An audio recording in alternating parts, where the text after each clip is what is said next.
Uno de los deportes más populares en Qatar son las carreras de camellos con robots que hacen de jinetes. Otro deporte tradicional que practican las élites del país es la cetrería, la caza utilizando halcones. Qatar, un país con estos antecedentes deportivos, logró ser sede de un mundial de fútbol. ¿Cómo ocurrió? La petromonarquía sabe poco de caños y rabonas, pero le sobra dinero. Tamim bin Hamad Al Thani, emir de Qatar, probablemente no sepa explicar la ley del offside, pero sabe bien cómo aceitar las voluntades necesarias para que sus negocios no tengan interferencias. La elección de Qatar como sede para el Mundial 2022 marcó un antes y un después en la historia de la multinacional que rige el destino del fútbol, la FIFA. Fue el puntapié inicial para destapar una trama de negocios y corrupción, pero detrás de esa historia quedaron ocultos los intereses geopolíticos que estaban en juego. ¿Cuáles eran? Vamos a poner la mirada en ello. Para desenredar el ovillo, tenemos que saber que el país favorito para organizar el Mundial 2022 era Estados Unidos, que se creía el ganador seguro. Luego de la votación secreta realizada el 2 de diciembre del 2010 en el tercer subsuelo del búnker de la FIFA en Suiza, al abrir el sobre llegó la sorpresa. Qatar le había ganado la votación a Estados Unidos. A Daddy Yankee no le gustó esto. Poco acostumbrado a las derrotas y mucho menos ante una monarquía medieval, empezó a sospechar que el árbitro, en este caso la FIFA, pues había inclinado la cancha. El FBI puso la lupa para ver qué había ocurrido. El segundo momento clave fue el 27 de mayo del año 2015. Luego de juntar información durante 5 años preparando la vendetta, ese día el FBI con la policía local allana en Zúrich el hotel Boholak, donde se hospedaban los directivos de la FIFA. Entre las 5:30 y las 6:30 de la mañana fueron sacados en pijamas de sus habitaciones y muchos terminaron detenidos. Desde ese momento empieza una historia de delaciones, corrupción, complicidades, traiciones y también algunas muertes sospechosamente sincronizadas. Desde ese ángulo, lo ocurrido es una historia típicamente mafiosa, pero hay otra perspectiva más importante por sus efectos, pero que ha quedado oculta: el componente geopolítico de esta trama. Lo que pudo ser confirmado en la causa que se tramitó en la justicia de Estados Unidos es que en la elección de Qatar como sede para el Mundial 2022, las coimas convencieron a las voluntades dubitativas de los electores. Suele pasar.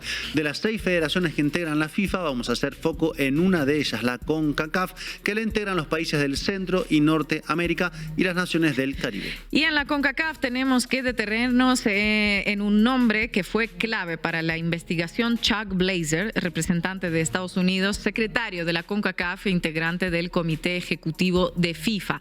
Blazer era estadounidense y también muy corrupto. Alquilaba una vivienda en la Trump Tower, donde la CONCACAF tenía sus oficinas, y también alquilaba otro departamento a razón de unos $6,000 mensuales en el cual vivían sus gatitos.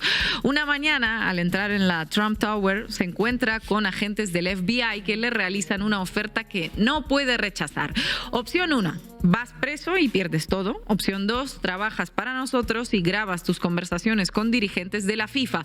No vas preso, puedes gozar del fruto de la corrupción. Y efectivamente, Blazer marcó con una cruz la segunda opción y se convirtió en la principal fuente del FBI para la investigación. La corrupción investigada en la causa por la justicia de Estados Unidos está geolocalizada y tiene un recorte preciso. Todos los encarcelados son latinoamericanos. De las 6 federaciones que integran la FIFA, los condenados pertenecen a 2, la que ya mencionábamos, la CONCACAF, y la CONMEBOL, que agrupa a los países de Sudamérica. Pero hay un dato que no cuadra. La federación más importante, la que hegemoniza el poder en la FIFA, es la UEFA, la Federación Europea. Vamos a decirlo con una suerte de silogismo. La FIFA es muy corrupta, la UEFA controla la FIFA. Si seguimos la lógica, la conclusión de nuestro silogismo será que la UEFA es muy corrupta. Y sin embargo, ningún europeo está preso. El presidente de la FIFA, cuando Qatar fue elegido como sede para el Mundial, era el suizo Joseph Blatter. Uno de sus manos derechas era el francés Michel Platini, presidente de la UEFA y uno de los pocos que confesó haber votado por Qatar. Los dos están libres. Una coproducción de la televisión argentina y mexicana realizó un documental titulado FIFA Gate por el bien del fútbol. Ernesto Cherkis Vialo es un periodista argentino, Haroldo Maine Nichols, un ex directivo del fútbol chileno, y Yuka Furis, un periodista brasileño. Los tres coinciden acerca del sospechoso recorte que hizo la investigación.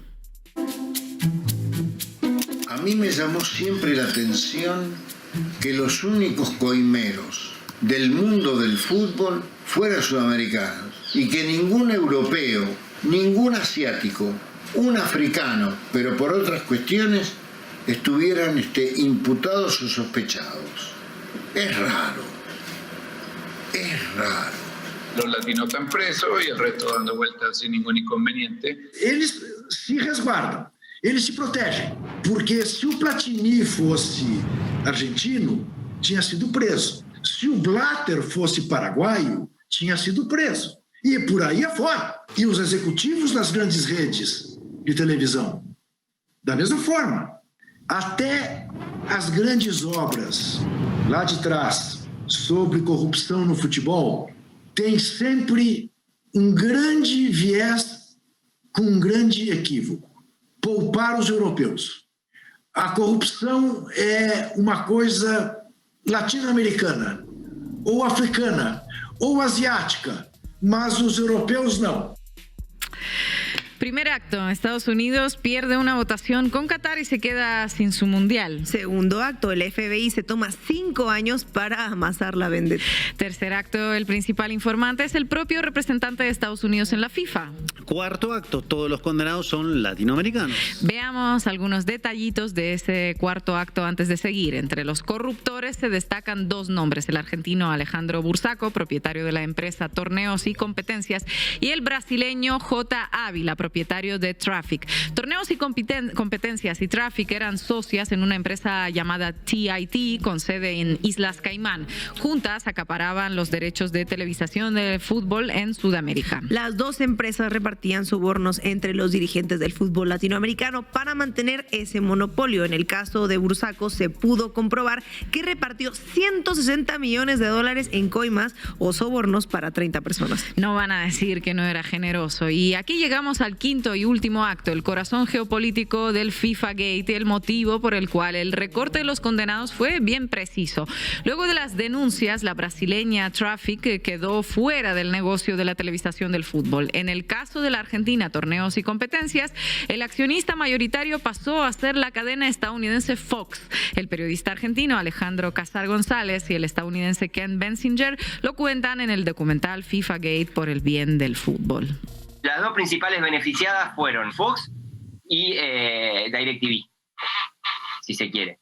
Y en el caso de Fox es prototípico, primero porque tenía la gran mayoría de los derechos de Libertadores y Sudamericana, los 2 principales torneos a nivel de clubes en Sudamérica. ¿Cómo es posible que después de tanto tiempo de quedarse con todos los contratos no aparezcan en ninguna acusación del Departamento de Justicia? Ahí no hay nada limpia, pero eso sí podemos decir que Rupert Murdoch, que controla el Fox y también el Sky, y probablemente es el figura más importante en los derechos de fútbol en el mundo. Ese señor no tiene ningún problema con pagar el precio necesario para controlar el fútbol donde sea.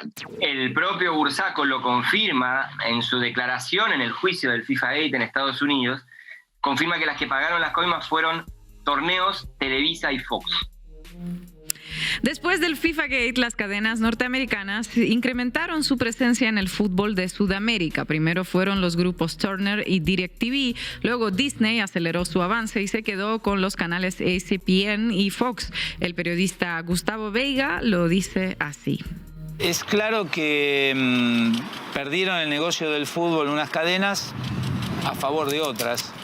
La mayoría han sido de Estados Unidos. Estados Unidos tiene, las principales cadenas, no es novedad, y el poderío económico que tienen les permite tener los derechos de cualquier lugar, de cualquier disciplina deportiva.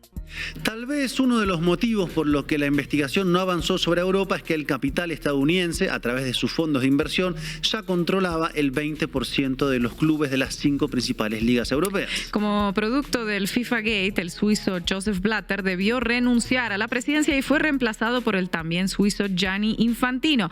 ¿Por qué la FIFA tiene sede en Suiza y por qué tantos suizos presiden la FIFA? Suiza tiene 3 especialistas especialidades, relojes, chocolates y secretos. Nunca preguntar de dónde viene el dinero.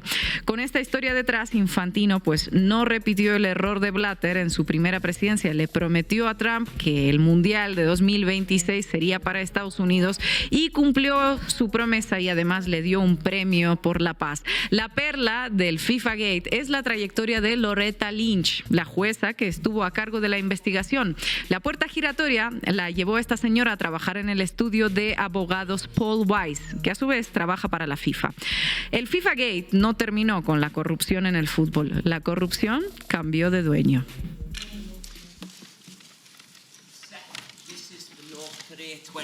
Excuse me? Sorry, this is starting. We're starting a press conference. Where is my security? Come on. Come on. Come on. Come on. It makes sense for everyone. Here we go, Seth. That's thank you. Cheers, Seth. It's all there. As discussed. Thank you. Good to see you. I'll go here now. No.